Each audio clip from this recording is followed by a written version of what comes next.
Ya baik kaum muslimin yang dimuliakan Allah, kita lanjutkan pembahasan kita seputar permasalahan kesabaran. Yang kali ini kita bahas adalah sabar dalam hal meninggalkan maksiat. Sabar dalam hal meninggalkan maksiat. Kalau sebelumnya kita sudah bahas tentang sabar dalam ketaatan. Nah, kali ini kita membahas sabar dalam meninggalkan maksiat. Kita tahu sabar dalam ketaatan artinya sabar kita ketika melakukan ibadah. Sholat, sabar kita dengan sholat kita. Kemudian sedekah, sabar kita dengan sedekah kita. Dan juga dakwah, menuntut ilmu dan lain sebagainya. Itu adalah bagian dari kesabaran dalam ketaatan. Nah, adapun sabar dalam meninggalkan maksiat. Ini artinya apa? Ini bisa dikatakan termasuk dalam hadis Nabi, ihfadillah yahfadukallah, ihfadillah tajidhu tujahak. Jagalah Allah, maka Allah akan menjagamu. Jagalah Allah, maka engkau akan dapat di Allah di hadapanmu.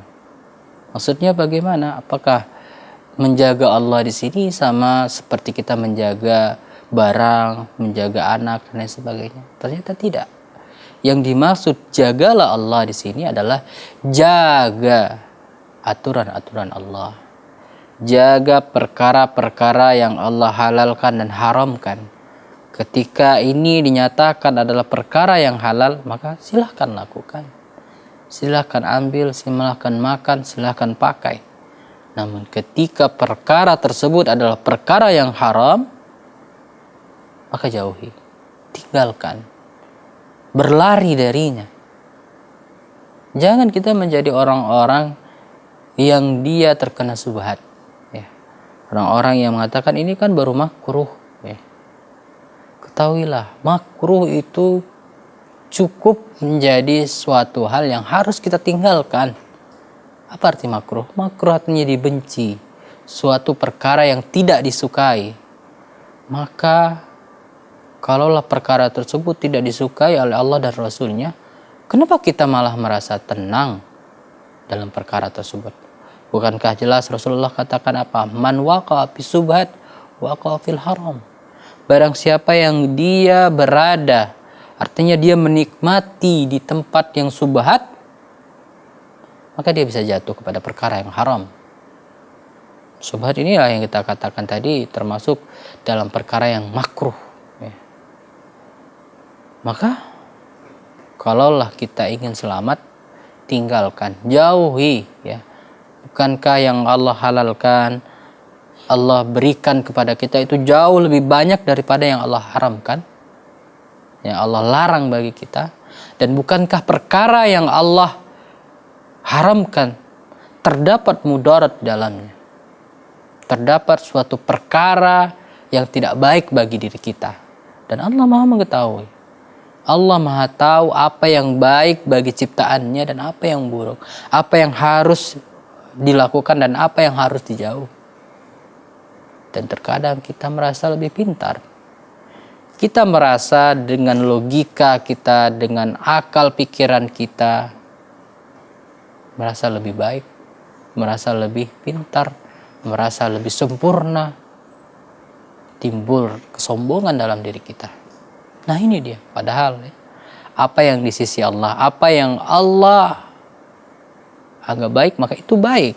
Nah, apa yang kita anggap baik belum tentu baik bagi diri kita. Dan Allah Maha mengetahui. Nah kaum muslimin yang dimuliakan Allah, dari sini bisa kita ambil pelajaran yang luar biasa. Kita ketahui bahwasanya perkara yang kiranya bisa mendatangkan murkanya Allah, perkara-perkara yang Allah haramkan, maka kita harus bersabar. Kita harus bisa menahan diri kita untuk tidak melakukannya.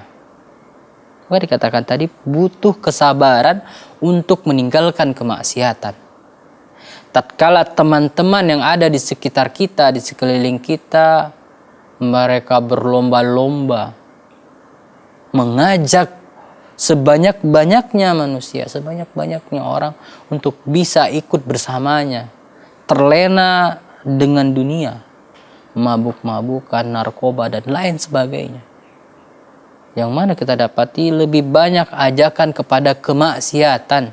Ya, kita bisa lihat media apapun yang kita miliki, dari Facebook, YouTube, dan lain sebagainya. Kita bisa lihat lebih banyak konten-konten, tayangan-tayangan yang mengajak kepada kemaksiatan daripada tayangan-tayangan yang memberikan faedah.